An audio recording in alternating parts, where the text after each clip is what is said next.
Dear students, today we continue the next article from kinetic theory of gases. What is the next article? Principles of equipartition of energy and degrees of freedom. So, in the previous class what we learned? Kinetic energy of a gas molecules.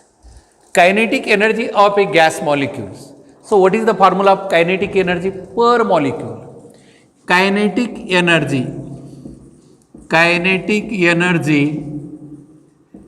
per molecule is equal to how much here? 1 by 2 kT. That is total kinetic energy is equal to 3 by 2 kT. What is K? Where K is the Boltzmann constant and T is the absolute temperature of the gas molecule. Now, what is the principle of equipartition of energy? From this equation, principle of equipartition of energy. Principle of equipartition of energy. What it indicates? When a gas molecule is moving along only one axis, the energy associated is, so that let us consider here, this is a vessel and in this vessel a gas molecule. Let us take a single gas molecule. Now this gas molecule is moving along positive direction of x-axis with velocity, what is here? Vx. या gas मोलिक्यूलची velocity x ॲक्सिसला किती आहे बेटा? Vx आहे. Y ॲक्सिसला velocity किती आहे? Vy आहे. आणि Z ॲक्सिसला याची वेलॉसिटी किती आहे? Vz. What is Vx, Vy and Vz? सांगा बरं मला. What is Vx, Vy and Vz? Vx, Vy and Vz are the component of velocity. Main velocity म्हणजे कोणती? V. या वेलॉसिटीचा एक component along x axis Vx, along y axis Vy आणि along z axis Vz. The energy associated along the x axis is, that is Kex, component of velocity along the x axis is, that is 1 by 2 m into Vx square. Component of velocity along the x axis, component of velocity of a molecule along x axis is 1 by 2 m Vx square. And kinetic energy of the same gas molecule along y axis is equal to 1 by 2 m Vy square. And kinetic energy of a gas molecule along z axis 1 by 2 m Vz square. And total kinetic energy of a gas molecule along the coordinate axis is 1 by 8. काय येईल बेटा? Component या तिन्ही component Kex plus Key, Kex plus Key plus Kez. Component of velocity along x axis, component of velocity along y axis and component of velocity along z axis, and that is equal to 1 by 2 m Vx square plus 1 by 2 m Vy square plus 1 by 2 m Vz square. So this is the total kinetic energy. This is total kinetic energy along x axis, along y axis and along z axis. And now the average kinetic energy of a gas molecule, एका gas मॉलिक्यूलची, मोलची नाही, average kinetic, ॲव्हरेजचा symbol हा येतो. Average kinetic energy of a gas molecule along x axis काय असेल बेटा, average kinetic energy 1/2m Vx² plus 1/2 ॲव्हरेजचा symbol plus 1/2m Vy² plus 1/2m काय Vz². ॲव्हरेज कायनेटिक एनर्जी असं जे घेतलं मी ॲव्हरेज असेल and average kinetic energy along each coordinate axis is same. काय येईल बेटा सांगा बरं होतं 1/2k into T plus 1/2k into T plus 1/2k into T that is equal to 3/2kt. Average kinetic energy of a gas molecule along each coordinate axis is same. Average kinetic energy of a gas molecule along each coordinate is same. Principle of equipartition of energy. Equipartition of energy चा अर्थ काय येतो? Equal amount of energy is moving along each coordinate axis. प्रत्येक coordinate ॲक्सिसला equal amount of energy along x axis 1/2kt, along y axis 1/2kt, along z axis 1/2kt. Therefore equal amount of energy is moving along each coordinate axis. And what is the principle of equipartition of energy? शब्द नीट जर वाचला तुम्ही, principle of equipartition of energy, equal part of energy is moving along each coordinate axis. साध्या सोप्या भाषेत सांगायचं, equal amount of energy. Equipartition म्हणजे एकाचा एक छोटा पार्ट, दुसरा पार्ट, तिसरा पार्ट. कोऑर्डिनेट ॲक्सिस किती आहेत आपल्याला? एक्स ॲक्सिस असेल तर 1/2kt, वाय ॲक्सिस असेल तर 1/2kt आणि झेड ॲक्सिस असेल तर 1/2kt. The total energy is equal to 3/2kt. Now the principle of equipartition of energy states that what is the principle of equipartition of energy? Equal amount of energy is associated with each coordinate axis. Equal amount of energy is associated with each coordinate axis and it is called as the principle of equipartition of energy. Equal part of energy is moving along each coordinate axis. Principle of काय असेल बेटा सांगा इथं?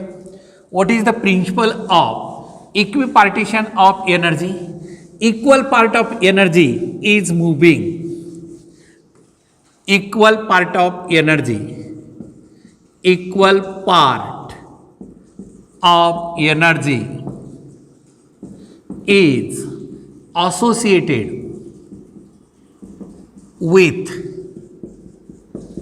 each coordinate axis.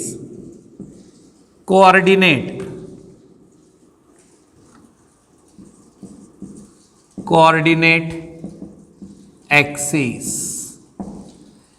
Equal part of energy is associated with each coordinate axis. Equal part of energy is associated with each coordinate axis means what? Along x axis equal amount of energy, along y axis equal amount of energy and along z axis same equal amount of energy, and therefore energy associated with each coordinate axis is energy associated with each coordinate axis. Energy associated with each coordinate axis is 1/2kt. हे अनेक वेळेस objective मध्ये विचारले. Energy associated with each coordinate axis is same and this is the principle of equipartition of energy. Now next, degrees of freedom. पहा बरे बेटा इथे, do you understand here what is the principle of equipartition of energy? पार्टिशनचा म्हणजे part, equal part of energy is along each coordinate axis. X axis, कारण gas molecule move होत असेल स्पेसमध्ये तर त्याला कोऑर्डिनेट किती असतात? 3. एक अलॉंग एक्स ॲक्सिस, दुसरा अलॉंग वाय ॲक्सिस, तिसरा अलॉंग झेड ॲक्सिस. व्हेलॉसिटीचा कॉम्पोनंट अलॉंग एक्स ॲक्सिस काय? Vx. Vx be the velocity component along x axis. Vy be the velocity component along y axis and Vz be the velocity component along z axis. x axis ला एक velocity, y axis ला दुसरी velocity चा component आणि z axis ला velocity चा तिसरा component आणि या तिन्ही component ला सारखी velocity मूव्ह होते. Along each coordinate axis, equal amount of energy. Along each coordinate axis, equal amount of energy is associated, and that is called as principle of equipartition of energy. Now next, what is the degree of freedom? Next, degree of freedom. Degree of freedom. प्रत्येक term समजून घे. चला बेटा, what is the degrees of freedom? आता एक simple example, अ gas molecule, हा एकच gas molecule आहे बेटा. हा फक्त तुम्हाला कुठं मूव्ह झाला? Along x axis. This gas molecule is moving along x axis. So therefore here only work one coordinate x axis varies, and therefore to describe the configuration and motion of the particle, शब्द आता थोडेसे, configuration and motion of the particle. Degrees of freedom मध्ये हे दोन important word येतात. कोणतं? एक configuration of the gas molecule and second is the motion of the gas molecule. To describe the configuration and motion of the gas molecule we must need coordinate axis. आता हे x axis आहे, मग या x ॲक्सिसला gas molecule move होत असेल तर त्याला फक्त एकच कोऑर्डिनेट लागतो. आणि जर तो गॅस मॉलिक्यूल प्लेनमध्ये मूव्ह असेल, हा x ॲक्सिस आणि हा y ॲक्सिस, x ॲक्सिस आणि हा y ॲक्सिस असेल तर एक्स ॲक्सिसला एक डिग्रीज ऑफ फ्रीडम आणि वाय ॲक्सिसला दुसरा degrees of freedom. Independent way of motion of the gas molecules. मी काय सांगतो परत घ्या.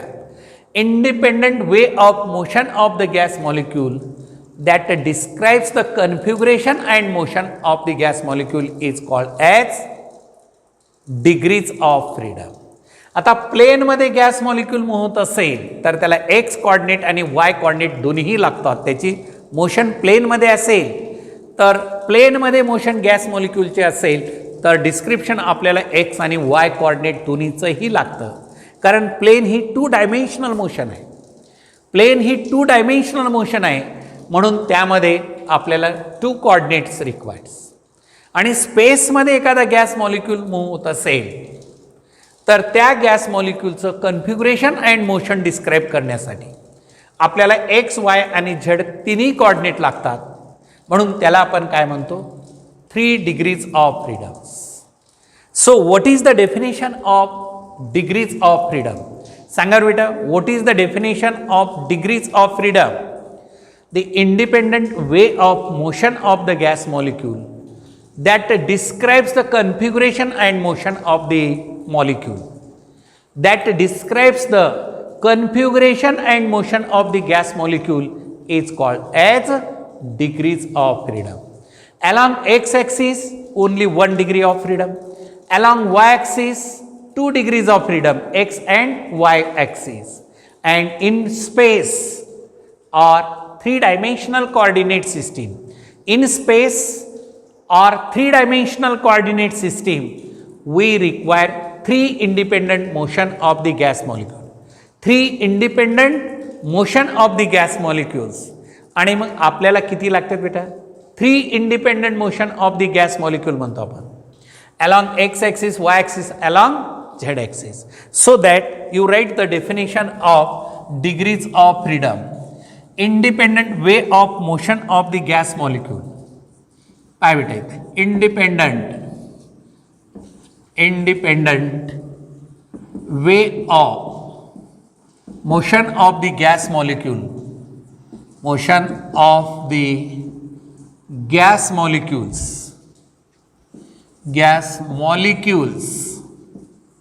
that describes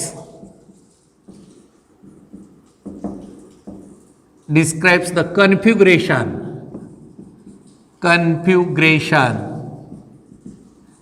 and motion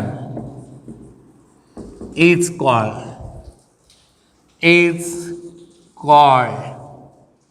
degrees of freedom. Is called degrees of freedom. Independent way of motion of the gas molecules that describes the configuration and motion is called as degrees of freedom. Roughly motion 1 dimension असेल तर 1 degree of freedom.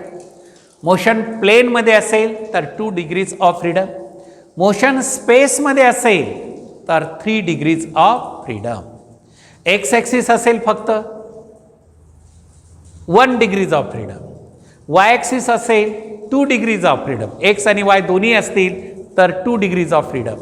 आणि स्पेसमध्ये motion असेल, आता कोणत्या टाईपची?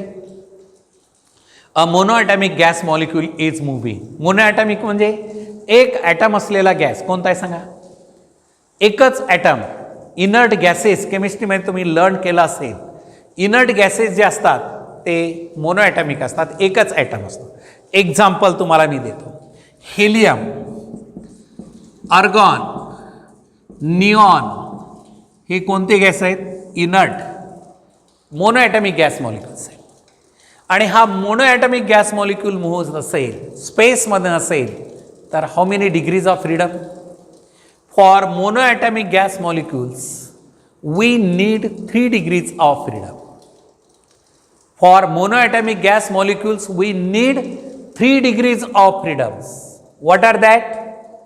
Translational motion. X axis ला gas molecule move असेल, y axis ला move असेल, linear motion. Suppose you take here, a single gas molecule is moving along x axis. Translational motion म्हणजे linear motion. Same gas molecule is moving along y axis. Same gas molecule is moving along z axis. X y आणि z axis असेल तर for monoatomic gas molecules, for मोनोॲटॉमिक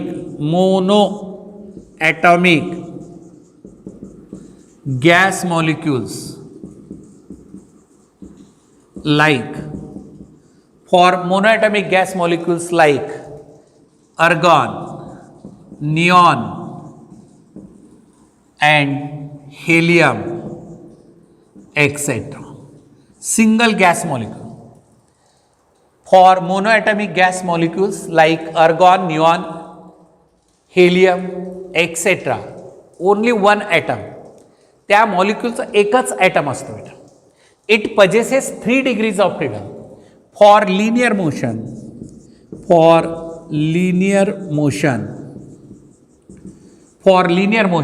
it possesses 3 degrees of freedom. 3 degrees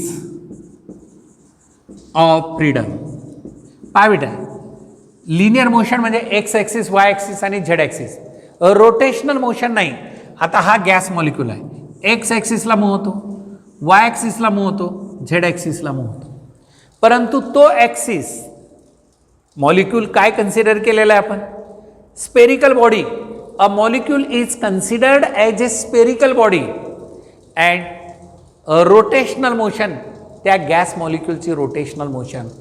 axis of rotation, आता एक gas molecule असा घेतला, इथून axis of rotation 5 झाले तर निग्लिजिबल म्हणजेच rotational motion of that gas molecule is negligible and therefore for monoatomic gas molecules we need 3 degrees of freedom. Along x axis 1 degrees of freedom, along y axis another degrees of freedom, and along z axis next degrees of freedom, and along each coordinate axis gas molecules are equal amount of energy possesses, and therefore for 3 degrees of freedom total energy for monoatomic gas molecule is 3/2 kT. आलं काय बेटा लक्षात? X ॲक्सिसला 1/2 kT, Y ॲक्सिसला 1/2 kT आणि परत Z ॲक्सिसला 1/2 kT. म्हणजे किती झाली total energy? 3/2 kT. Total energy that is total energy कोणती असते? Kinetic energy. Kinetic theory of गॅसेसमध्ये total energy is the kinetic energy. Potential energy negligible 0 म्हणतो आपण. म्हणजे ॲव्हरेज कायनेटिक एनर्जी हीच टोटल एनर्जी असते. कायनेटिक थेरी ऑफ गॅसेसमध्ये potential energy negligible असते. किंवा गॅस मॉलिक्यूलचं डायमेन्शन किती आहे? आयडियल गॅस मॉलिक्यूल घेतल्यानंतर 0 डायमेन्शन्स. त्या गॅस मॉलिक्यूलचं काय नो डायमेन्शन्स आपण म्हणलेलं आहे. म्हणजे near about 0 dimension. And potential energy is negligible. Average energy, gross energy is the total energy and that is equal to kinetic energy only. And therefore, total energy 3/2 kT. ही लक्षात आलं? Average energy, total energy for monoatomic gas molecule is 3/2 kT. आता ही झाली बेटा total energy. आपल्याला तिथं specific heat आपल्याला काढायचं आहे. स्पेसिफिक हीट मोनोएटॉमिक गॅस मॉलिक्यूलची specific heat at constant pressure, specific heat at constant volume, जे की 11th रेफरन्सला आपल्याला आले होते. तर ती काढायचं असेल तर total energy is equal to 3/2 kT. Now and what is the here CP आणि CB काढायचं आहे बेटा. What is CP?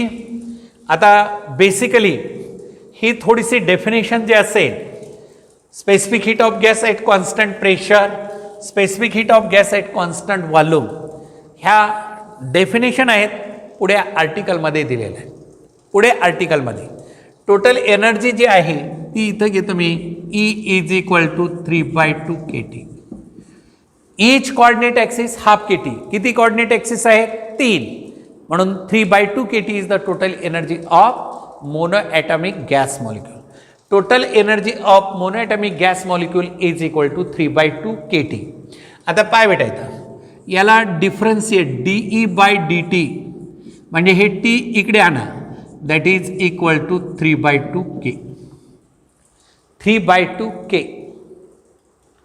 and dE/dt rate of change of velocity आणि rate of change of velocity is equal to काय येतं? आता हे monoatomic gas molecule जर घेतला तर एका मोलची जर काढायचं असेल, मोल आणि मॉलिक्यूलमध्ये फरक येतो. ही total energy 3/2 kT per total energy per molecule झाली. आता हे फरक घ्या लक्षात. Total energy per molecule, total energy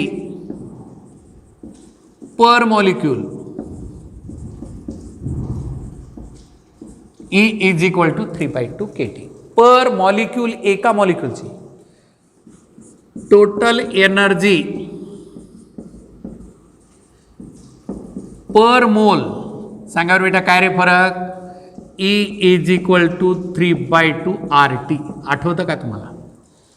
एका मोलची, मोलमध्ये किती मॉलिक्यूल आहेत? एका मोलमध्ये किती मॉलिक्यूल? ॲव्होगॅड्रोज नंबर.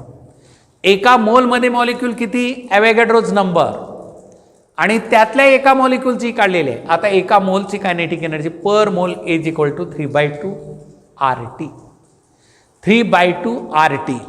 आणि मग परत भेटायचं याला आपल्याला to find CP and C V. आता हे to find C P and C V म्हणजे काय? Specific heat of gas at constant pressure and specific heat of gas at constant volume. आता हे आर्टिकल आपल्याला काय केलं आहे इथं सिलेबसमध्ये ड्रॉप केलेलं आहे आणि त्याचे ॲप्लिकेशन ठेवलेलं आहे. मग आपल्याला ते आर्टिकल लक्षात येण्यासाठी ते डिटेल लर्न करावं लागेल. कोणतं? Specific heat of gas at constant pressure and specific heat of gas at constant volume. ते घेतो मी. तर इथं to find C P and C V. Specific heat of gas at constant pressure to the specific heat of gas at constant volume. तर बेटा E is equal to 3/2. आता या equation 1ला डिफरन्शिएट करा. Differentiate equation number 1. चला बेटा equation number 1ला differentiate equation number 1 with respect to T, capital T असं म्हणा. काय येतं? dE/dt is equal to 3/2 R. dE/dt is equal to 3/2 R आणि dE/dt म्हणजे specific heat of gas at constant volume and that is equal to 3/2 R. CV is equal to 3/2 R. CV dE/dt is equal to 3/2 R that is CV is equal to आणि परत इथं बेटा CP is equal to CV plus R. हे मेर्स relation जे म्हणतो आपण पुढे आपल्याला हे डिराईव्ह करायचं आहे. थोडं सिलेबसमध्ये काय दिलेलं आहे आर्टिकल मागे पुढे केलेलं आहे. आपण हे पूर्ण आर्टिकल लर्न करायचे आहे. काही सिलेबसमध्ये ठेवलेलं नाही पार्ट तरी आपल्याला हे डिटेल लर्न करावंच लागेल. तर इथं जे CP is equal to CV plus R. तर CP इज इक्वल टू CVची किंमत किती? 3/2 R plus R that is equal to 5/2 R. CPची किंमत काढली 3/2 R.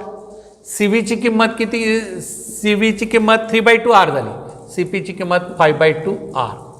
आणि या दोघांचा रेशो जो असतो CP डिवाइड बाय CVला जो रेशो असतो त्याला ॲडियाबॅटिक कॉन्स्टंट. इथं डिफाईन करतो बेटा adiabatic constant. Adiabatic constant. Adiabatic constant काय असेल सांगा? We denote gamma letter. Adiabatic constant we denote gamma letter. It is the ratio of specific heat of gas, specific heat of the gas at constant pressure,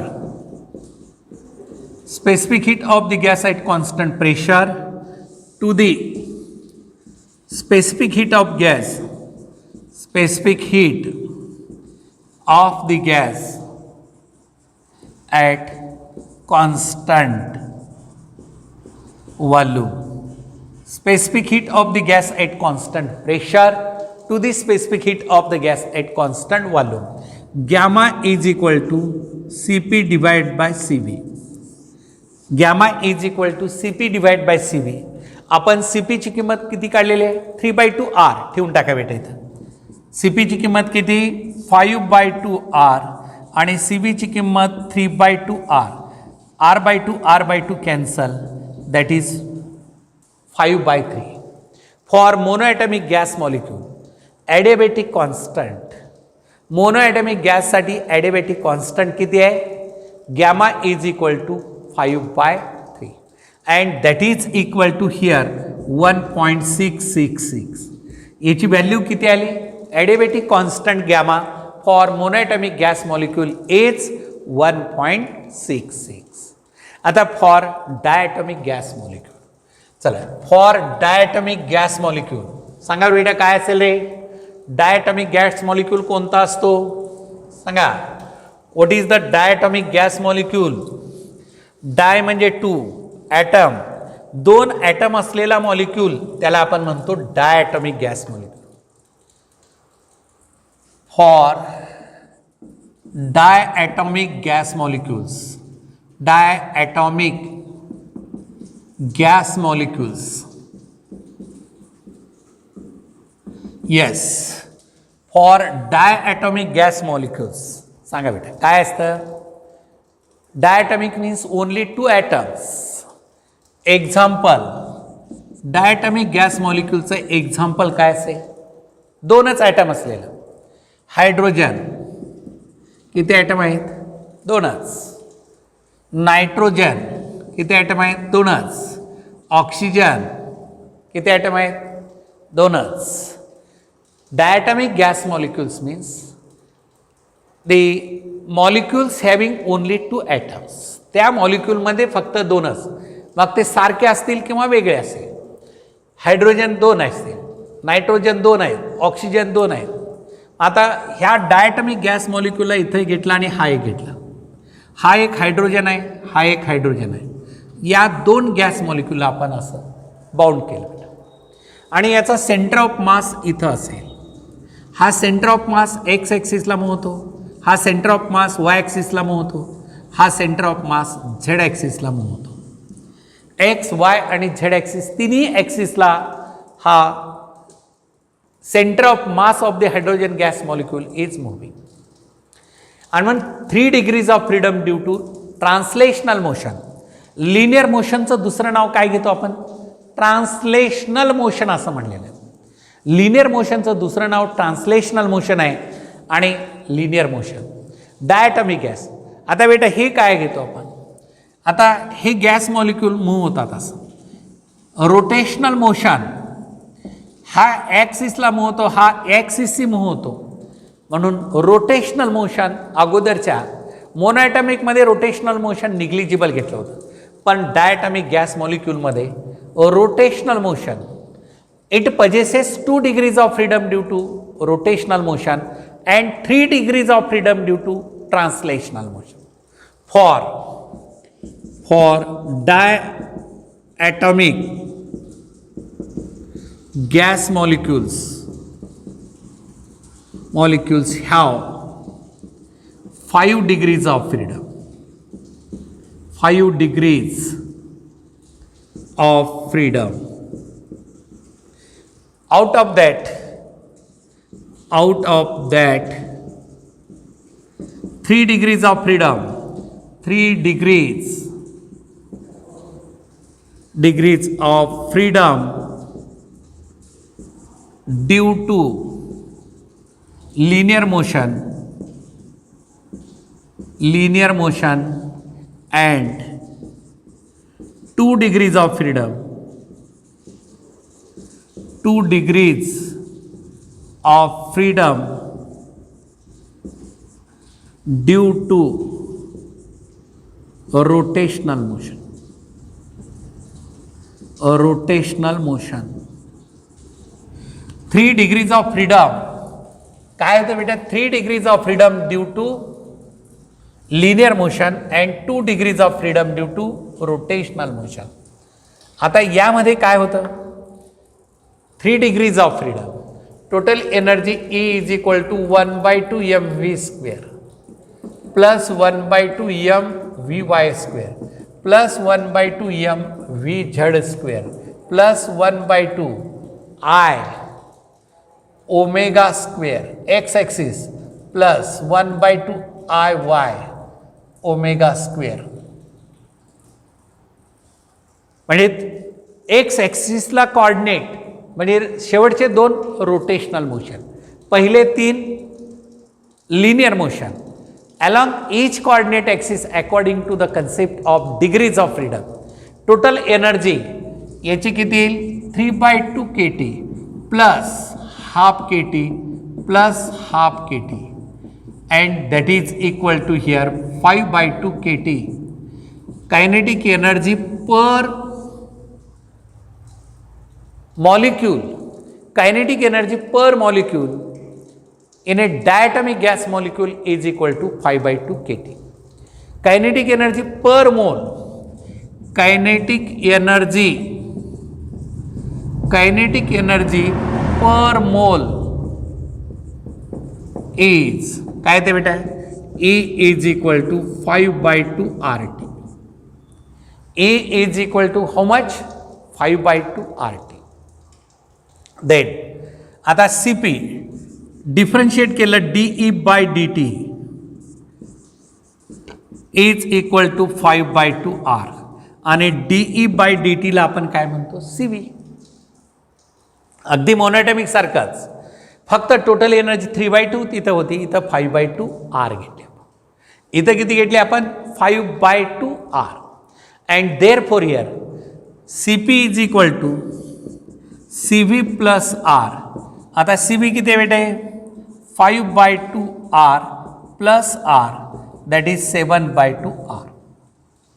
हे लक्षात आलं का? C व्हीची किंमत 5/2 R इथं ठेवली प्लस आर किती झालं आहे C P is equal to 7/2 R. हे दोन इक्वेशन आपल्याला ॲडिएबॅटिक कॉन्स्टंट काढायचं आहे. What is the adiabatic constant? It is the ratio of specific heat of gas at constant pressure to the specific heat of gas at constant volume. Specific heat of gas at constant pressure to the specific heat of gas at constant volume. That is Cp divided by Cv is equal to सांगा बेटा 7/2 R divided by 5/2 R. हे cancel झालं. That is 7/2 is equal to 1.4. गॅमाची व्हॅल्यू मोनोॲटॉमिकसाठी डायॲटॉमिकसाठी किती असते हे ऑब्जेक्टिव्हमध्ये अनेक वेळेस विचारलं आहे आणि त्याच केवळ त्या पर्पजसाठी हे फॉर्म्युले डिराईव्ह करून दाखवत आहे आणि तुम्हाला ते लक्षात असलं पाहिजे. Gamma for monoatomic gas molecule किती 1.66 किंवा त्याला आपण काय म्हणतो बेटा दॅट इज इक्वल टू 1.66 किंवा 5/3 आणि for diatomic gas molecule 7/5 means 1.4 gamma value. आणि for triatomic gas molecule for triatomic gas molecules पहा बेटा ट्राय ॲटॉमिक गॅस मॉलिक्युल्स म्हणजे किती रे 3 ॲटम असलेलं. Triatomic gas molecule we have 3 same or different gas molecules. Example कोणतं असेल सांगा. एक्झाम्पल हां ट्रायॲटॉमिक गॅस मॉलिक्यूलचं एक्झाम्पल सांगा बरं. ओझोन O3 3 ऑक्सिजनचे मॉलिक्युल्स. ओझोन असेल ट्रायॲटॉमिक गॅस मॉलिक्युल्स ओझोन. त्यानंतर H2S gas H2S gas 2 hydrogen 1 oxygen sulphur H2S gas NO2 हे ट्रायॲटॉमिक गॅस मॉलिक्यूल सेम असतील किंवा डिफरंट असतील. तर याच्या डिग्रीज ऑफ फ्रीडम किती येतील बेटा? How many degrees of freedom associated with triatomic gas molecule? यामध्ये आता ट्रायॲटॉमिक लिनियर आणि नॉन लिनियर असे दोन आहेत. कन्फ्युगरेशन असं घेतलात तुम्ही हे नॉन लिनियर. आता हा या गॅस मॉलिक्यूलचा हा center X axis Y axis आणि हा झेड ॲक्सिसला. आणि परत हे gas molecules possesses 3 degrees of freedom. एका ॲक्सिसमधून रोटेट होतो दुसऱ्या ॲक्सिसमधून आणि तिसऱ्या ॲक्सिस. टोटल किती झाले? For triatomic gas molecule 3 degrees of freedom due to linear motion and 3 degrees of freedom due to rotational motion. Linear मोशनचे 3 डिग्रीज ऑफ फ्रीडम, रोटेशनल मोशनचे 3 degrees of freedom. In all किती झाले? 6 degrees of freedom. And vibrational मोशनमध्ये 0 आपण. Vibration to and fro motion जे असते vibrational मोशनसुद्धा येते पण ते हाय टेम्परेचर अबोव 1000 डिग्री केल्विनला. आपण आपल्या बेसिक इलिमिनेटरी क्लासचा विचार केला तर हायर टेम्परेचर निग्लेक्ट करायचं, ते डिग्रीज ऑफ फ्रीडम घ्यायचं नाही. म्हणून बेटा for triatomic gas molecules triatomic gas molecule total energy associated with each coordinate. आता इथं आपण काय घेतो? Number of degrees of freedom 6 घेतलं. Total energy E is equal to 6/2 RT per mole घेतलं मी. पर मॉलिक्यूल नाही, पर मोल घेतलं आणि मग याची energy dE/dt is equal to 3R. इथं कॅन्सल केला तर 3RT, डेरिव्हेटिव्ह आपण घेतला dE/dt म्हणजे काय असतं CV. CV for triatomic gas molecule is equal to 3R. आणि बेटा CP इज इक्वल टू काय फॉर्म्युला CV प्लस R. आता CV ची किंमत 3R प्लस इथं R, तर CP बरोबर आहे 4R. आलं का लक्षामध्ये? किती आलं हे? CP बरोबर किती आलं? 4R. आपल्याला काय काढायचं आहे? What is to be determined? Adiabatic constant. What is adiabatic constant? काय adiabatic constant? Adiabatic constant is the ratio of CP/CV. Adiabatic constant gamma is equal to CP divide by CB. Adiabatic constant gamma is equal to CP divided by CB. CP ची किंमत 4R divide by 3R is equal to 4/3. Adiabatic constant gamma, adiabatic constant gamma for triatomic gas molecule is equal to 4/3 and that is equal to gamma is equal to 1.33. तर हे लक्षात ठेवा, ॲडिबॅटिक constant अनेक वेळेस ऑब्जेक्टिव्हमध्ये विचारलेले आहेत. मोनोॲटॉमिक गॅससाठी किती असतं? मोनोॲटॉमिक गॅससाठी किती असतं? ॲडिबॅटिक कॉन्स्टंट 1.66. डायॲटॉमिकसाठी 1.4. ट्रायॲटॉमिकसाठी 1.33. डायॲटॉमिक म्हणजे कोणते? 2 ॲटम असलेला मॉलिक्यूल. मोनोॲटॉमिकमध्ये एकच गॅस मॉलिक्यूल असलेला मॉलिक्यूल आणि ट्रायॲटॉमिकमध्ये 3 असलेले पाहिजेत, 3 ॲटम. 3 ट्रायॲटॉमिक गॅस मॉलिक्यूल म्हणजे 3 ॲटम असलेला गॅस मॉलिक्यूल, त्याला आपण म्हणतो ट्रायॲटॉमिक गॅस मॉलिक्यूल. आता in general for polyatomic gas molecule बेटा, for polyatomic gas molecule, poly म्हणजे मोर दॅन 1, म्हणजे डाय हे डाय आणि ट्राय पॉलीॲटॉमिक गॅस मॉलिक्यूल आहे. टेट्राॲटॉमिक गॅस मॉलिक्यूल सुद्धा आपण म्हणू शकतो 4 मॉलिक्यूल. म्हणजे आपल्या स्कोपमध्ये आपण मोनोॲटॉमिक, डायॲटॉमिक आणि ट्रायॲटॉमिक दिलेलं आहे. For polyatomic gas molecule, for पॉलीॲटॉमिक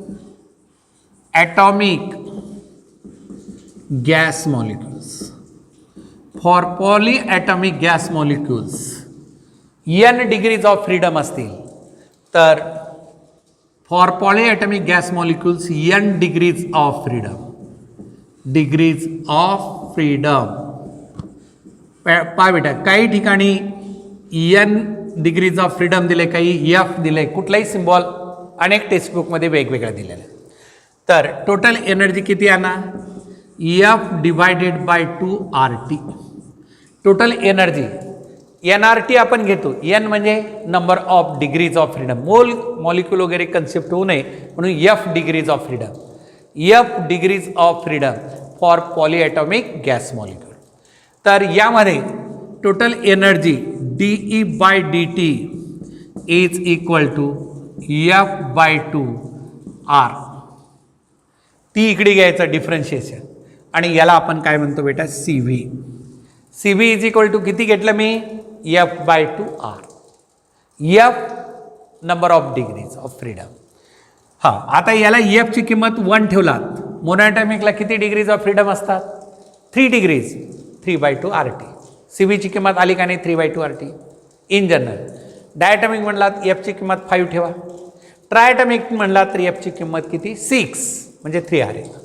आणि CP is equal to CV plus R, that is F/2R plus R, that is equal to R common काढलं F+2 डिवाइड बाय 2. हे CP ची किंमत आली बेटा. आणि आता इथं सुद्धा मोनोॲटॉमिक असेल, इथं F ची किंमत 3 + 2 5 डिवाइड बाय 2R. ही कशाची व्हॅल्यू आली? CP ची आली.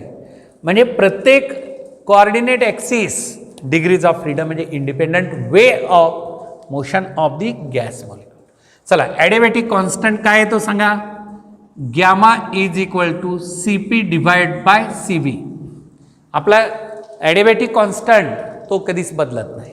It is the ratio of specific heat of gas at constant pressure to the specific heat of gas at constant volume. Specific heat of gas at constant pressure to the specific heat of gas at constant volume. चला बेटा ह्याच्या किमती ठेवा. F+2 divide by 2 into R divided by CV ची किंमत किती F/2R. हे R/2 R/2 cancel. F+2 divide by F that is 1+2 divided by F is the adiabatic constant. For polyatomic gas molecule साठी adiabatic constant किती आला 1+2 divided by F. आता monoatomic साठी F ची किंमत किती आली 3. 1+2/3 म्हणजे किती झालं 1+2/3. 2/3 म्हणजे किती 0.66 1.66. डायटॉमिक गॅससाठी F किती आहे 5. 2/5 म्हणजे 0.4. 1 + 0.4 म्हणजे 1.4. ट्रायटॉमिक गॅससाठी F किती 6. 2 डिवायडेड बाय 6 म्हणजे 1/3. 1/3 म्हणजे 0.33. 1 + 0.33 म्हणजे किती झालं 1.33. इन जनरल आपण फॉर एनी आता टेट्राटॉमिक गॅस मॉलिक्यूल पेंटाटॉमिक गॅस मॉलिक्यूल ते आपल्या स्कोपमध्ये नाहीत. इन जनरल आपल्याला याच्यावरती अनेक वेळेस ऑब्जेक्टिव्ज विचारलेले आहेत. म्हणून हे degrees of freedom for monoatomic gas molecule diatomic gas molecule आणि ट्रायॲटॉमिक गॅस मॉलिक्यूल हे अत्यंत इम्पॉर्टंट आर्टिकल आपण इथं संपवलेलं आहे. आता नेक्स्ट पिरियडला आपण concept of specific heat of gas at constant pressure specific heat of gas at constant volume हे important article आपण नेक्स्ट पिरियडला लर्न करूया बेटा.